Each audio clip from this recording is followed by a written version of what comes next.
Hey folks, Eric Stacklebeck here. Welcome to the Watchman Newscast live stream. You saw the thumbnail here on today's live stream. Iran is on the brink.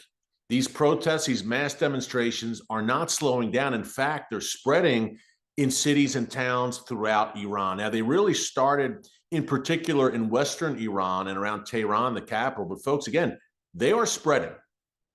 As of now, the magnitude doesn't look quite as large as what we saw in 2022. When massive protests rocked Iran after the murder of that beautiful young girl, Mahsa Amini, by Iran's religious goons, their religious so-called police, who beat her to death because she wasn't wearing the hijab properly, the Islamic head covering. Those protests were very large. Rewind to 2009, the biggest of all, really. You had 1 million people in the streets of Tehran, and Barack Obama, who was the president of the United States at the time, said, and I quote, "We don't want to be seen as meddling." And no one was asking for military action, by the way, at that time. All the Iranian people were asking for was a pledge of public support. Hey, Iran, Iranian people, we're with you. It was a Mr. Gorbachev tear down this wall moment for Obama, and he dropped the ball terribly. And even he, as terrible as he was on every front in foreign policy, even he, in the years after, has expressed regret for not weighing in more strongly on behalf of the Iranian people. He could have saved us all, the world, a lot of trouble, obviously, if the regime was toppled back in 2009. That didn't happen. But now we're in a very different place, folks. 2022, you could argue the Iranian regime, although it had the internal unrest, obviously, you could argue the mullahs felt safer and more powerful than ever in that their ring of fire. We're talking Hezbollah in Lebanon, more on them in a minute, by the way, Hamas and Palestinian Islamic Jihad in Gaza, the Houthis in Yemen, the militias in Iraq and Syria, and also Iran's partnerships with its fellow Gathering Storm coalition members, China, Russia, North Korea. Iran was feeling very good. And this was right before, just about 8-9 months before the October 7th massacre, where Iran and its proxies, that was their crowning achievement in their view. Funny how that works, because it all unraveled starting on October 8th, 2023 for them. And now the Iranian regime is at its weakest point ever since coming to power in 1979. Arguably, during the Iran-Iraq War, that 8-year bloody conflict in the 1980s, the Iranian regime was very weak, clearly. But now, on the brink, folks. And look, they may yet survive it, but they're still on the brink. And I hope they don't survive it. I hope the Iranian people overthrow this wicked, evil, demonic regime that's inflicted so much hell on the people of Iran, first and foremost, but on the world. But they're on the brink. I mean, the 12-day war, not only has the ring of fire collapsed, Hezbollah, Hamas in their death throes, licking their wounds, the Houthis as well, but Iran's ballistic missile program and missile launchers, major dents made there, obviously, in the 12-day war, courtesy of Israel. And then Iran's nuclear weapons program destroyed, courtesy of Israel and then the United States, of course, Operation Midnight Hammer, finishing the job. And then you've got massive economic problems in Iran. That's why the people came out in the streets this past week and a half, the shop owners, the bazaar owners. And then you've got a massive water shortage in Iran, to the point where about a month or two ago, they were talking about evacuating Tehran, a city of about 9-10 million people, literally evacuating city because of drought and a water shortage, which I believe, by the way, is divine intervention and judgment from God Almighty on this regime, that drought. Add it all up, and they're hanging on by a thread are the Ayatollahs. And President Trump is saying, look, quote, the United States is locked and loaded, his words, to help the Iranian people if you begin to, or continue, I should say, murdering the Iranian people. Guess what? Already 35 people, protesters, have been killed by the regime, including some children, reportedly.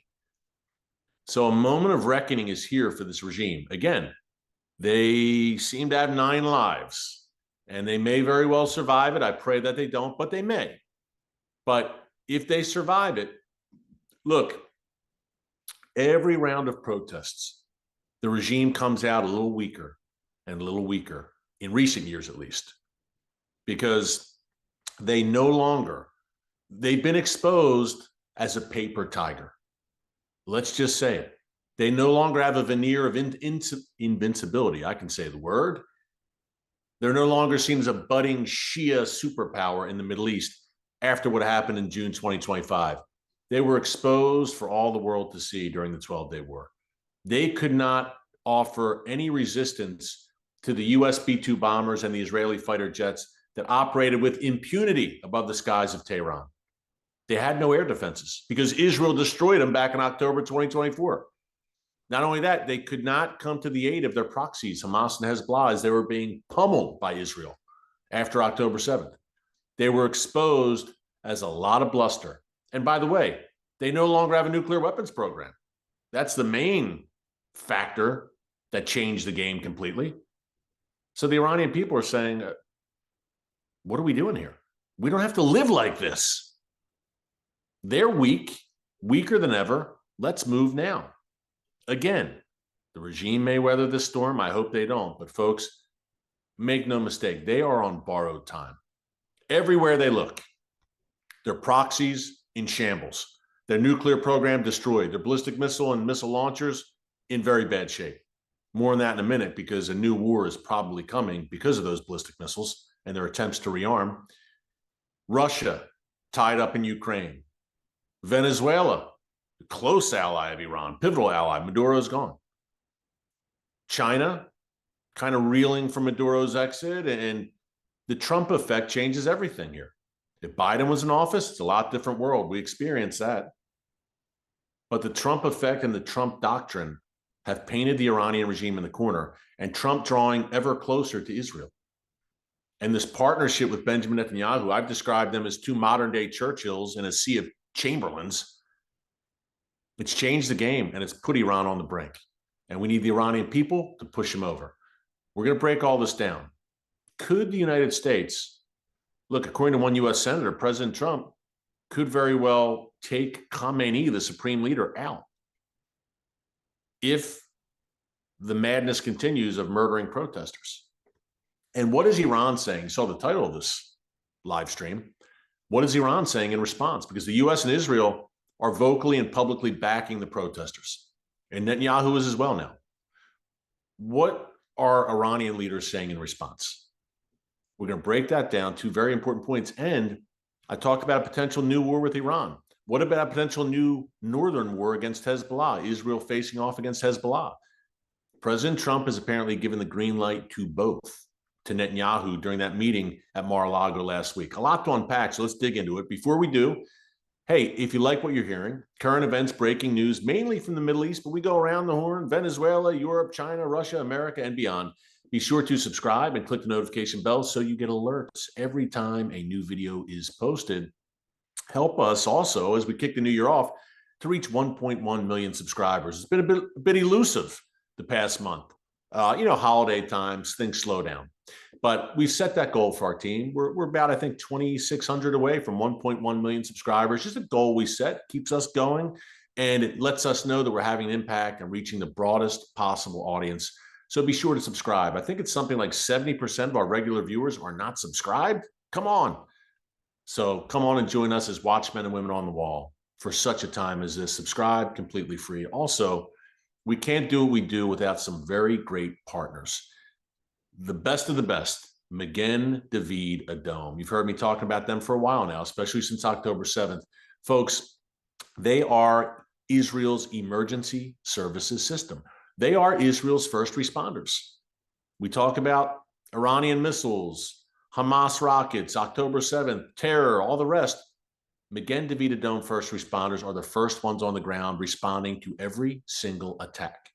Not only that, a car accident, a heart attack, God forbid. Magen David Adom is the first there. They distribute Israel's ambulances. They're in charge of that, sending the ambulances out. And you see the Magen David Adom ambulances everywhere. I'm in Israel frequently. I see them. They collect, process, and distribute Israel's blood supply, not only for civilians, but for the IDF. These are paramedics, EMTs, who are doing this as volunteers. They don't get paid for this. 90% of the Magen David Adom first responders are volunteers. And they're doing God's work literally out of the goodness of their heart and their love for their fellow man and woman, their fellow countrymen. It's SaveLivesIsrael.com. SaveLivesIsrael.com, to support this incredible organization. They've lost over 30 of their volunteers since October 7th in the line of duty, killed. Over 17 ambulances destroyed. They're putting their necks on the line, and they're not getting paid for it. And they need your help. They need medical supplies, bandages. The list goes on. Look, Israel's fighting a war on 7 fronts right now. SaveLivesIsrael.com. And for me, as a Christian, as a follower of Jesus, a Bible believer, this fulfills that biblical mandate to bless the people of Israel laid out in the book of Genesis, chapter 12, verse 3. SaveLivesIsrael.com, Magen David Adom, incredible organization. Support them for such a time as this. And it's a very rough time for the Ayatollahs. How are they responding? First, okay, I want to talk about their response and the threats, which is par for the course, right? The Iranian regime's been threatening the United States and Israel for 5 decades, almost 50 years now. But one last thing about, I talked in the lead in here, the U.S. and Israel threatening Iran and saying, hey, we might have to, maybe we will intervene and push you guys out the door, help the Iranian people push you out the door. Here's what Lindsey Graham said, U.S. Senator. Now, I know he's a polarizing guy, no doubt. I'm just quoting what he said. South Carolina Senator Lindsey Graham warned that if Iran's security forces continue killing protesters, President Trump would order the killing of Supreme Leader Ayatollah Khamenei. Graham delivered the warning in a Fox News interview and said that Tehran's leadership should take Trump seriously. And he said that continued lethal force by Iran against demonstrators would invite direct retaliation at the highest level. He said, and I quote, "If you keep killing your people who are demanding a better life, Donald J. Trump is going to kill you." He pointed to the example of Nicolas Maduro in Venezuela, who wasn't killed. He was captured, but still incredible military operation that shows what the U.S. can do, and a bold decision and call by Trump. Graham called it a prime example of America at her best, what happened with Caracas in Venezuela. So does Lindsey Graham have some inside information? He talks to President Trump pretty frequently. He was just with him on Sunday, I believe. He was wearing a hat that read, "Make Iran Great Again." I like the hat. But we shall see. I mean, I think right now, everything is on the table. Donald Trump is an outside the box kind of guy. And that's an understatement. And the Trump doctrine, we have the Monroe Doctrine here in the Western Hemisphere, which is very much back. Some are calling it now the Donroe Doctrine after what happened in Venezuela. Trump is a disruptor, to me, in a beautiful way, who's changing the game. I mean, the geopolitical chess pieces are moving on the board. He's thinking 5 steps ahead of America's adversaries, forging coalitions. It's amazing to see. And it's painted America's enemies into a corner in many respects. They don't know what to make of this guy and what he's going to do next. His unpredictability is vexing to the likes of Iran, China, Russia, and North Korea.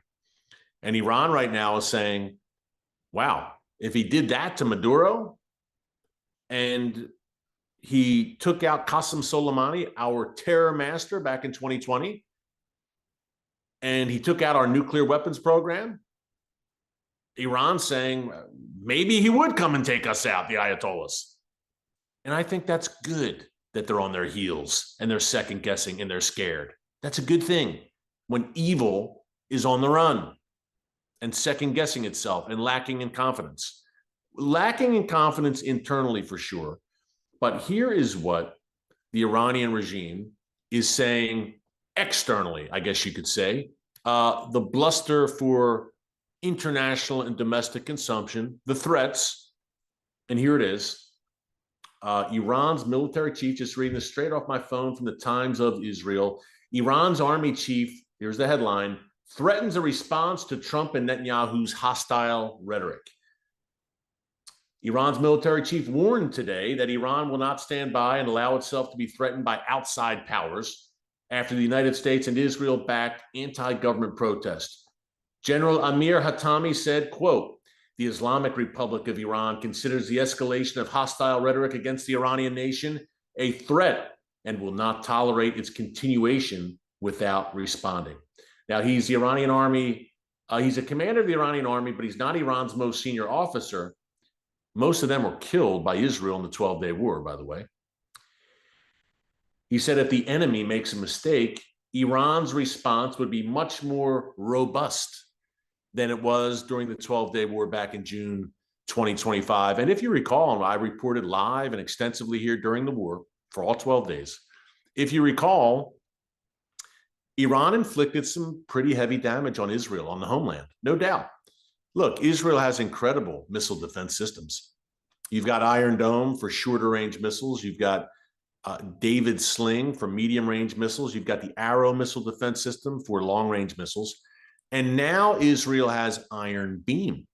They just rolled it out. It's fully operational. That laser-based missile defense system, which, by the way, is a lot cheaper than Iron Dome.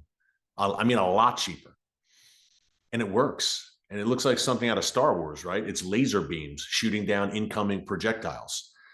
So Israel has, there's that word again, robust missile defense systems. But look, Iran's got thousands upon thousands of ballistic missiles and drones. I mean, Iran is a virtual drone factory. They're rolling them off the assembly lines domestically. They fancy themselves as a drone superpower. They're exporting drones to Russia. They work to Venezuela as well. But aren't you glad? But the left is howling that Maduro's gone. This was an American adversary in our backyard, and it was a clearinghouse for all of our foes, whether it's Russia, China, Iran, Hezbollah, running amok in Venezuela as they're sending drugs, fentanyl, to kill Americans and drug gangs to kill Americans. I could go on.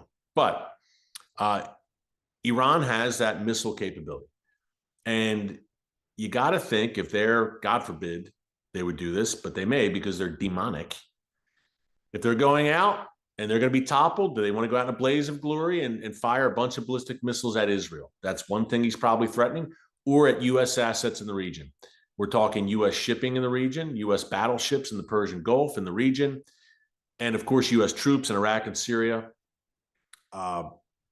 Could Iran activate its Shia militias in Iraq and in Syria to attack U.S. troops? A lot of options. Embassies, consulates, another target. So, there's a good chance this regime, if it feels like it's truly on the brink and it's not going to survive. And I reported on Monday that there's an escape plan for the Ayatollah Khamenei, the supreme leader, to go to Russia, reportedly, and get exile in Moscow alongside his good buddy, the former Syrian despot, Bashar al-Assad. Putin also gave him exile. So, I mean, this is at an advanced stage among the Ayatollahs inside the regime in the inner circles that, hey, we may not survive this. And if we don't, what happens? But do they go out? Does it happen too suddenly for them to do anything? Does the military turn? The Islamic Revolutionary Guards Corps, they're true believers. They're the vanguard of the regime. They likely won't turn in great numbers. Does the average rank and file Iranian military member turn? Perhaps. We'll see how the next few days pan out. But their means or method for striking back would be what I just laid out. Embassies, consulates, U.S. troops, U.S. interests, the Israeli homeland. We know this. My prayer is if they are going out, and I pray they're going out, that they don't get the chance to go out in a blaze of glory in their view and cause mayhem on the way out the door. Another thing to keep in mind here before I wrap, and this is big, because we've been telling you, look, there's a very high likelihood that if the Iranian regime survives this latest round of protest, that Israel will have to bomb Iran anyway, because they're feverishly working to rebuild their ballistic missile stockpiles and the launchers. I think for the time being, they're saying, okay, the nuclear program's on ice for the time being, but the ballistic missiles we can work on with China's help, Russia's help. And Israel's saying, red line. That Mar-a-Lago meeting last week, Trump said publicly, yeah, Israel has my green light to hit the ballistic missiles. The nuclear, certainly. So that's number one. Number two out of that meeting, and listen to this. This is from the Times of Israel as well. Prime Minister Netanyahu had told cabinet ministers today that President Trump has also given the green light for a fresh Israeli offensive against Hezbollah in Lebanon. Iran's chief proxy, of course. The report says both Jerusalem and Washington are unhappy with the Lebanese government's efforts to tackle the Hezbollah threat. Yeah, because they promised to disarm Hezbollah, did the Lebanese federal government, and they haven't. So they might need a little help being disarmed. Same with Hamas and Gaza. That's another story.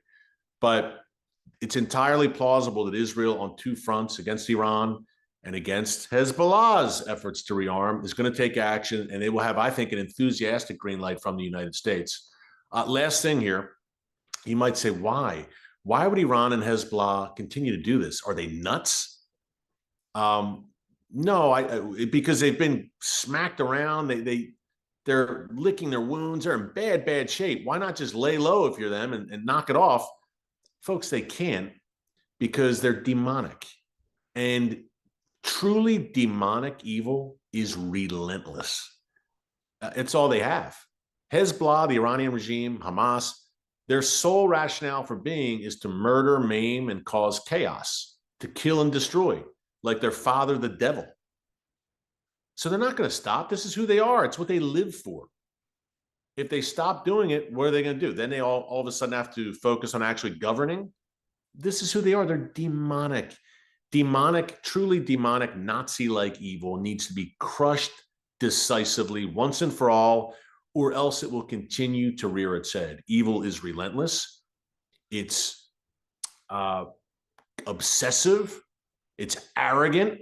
In their arrogance, they think they can still beat the U.S. and Israel, some of them. They're that blinded by hatred and arrogance and just demonic influences. So remember that. That is why they do what they do, and that is why they must be crushed. Thanks so much for joining us here today. Until next time, God bless you, and remember, never hold your peace.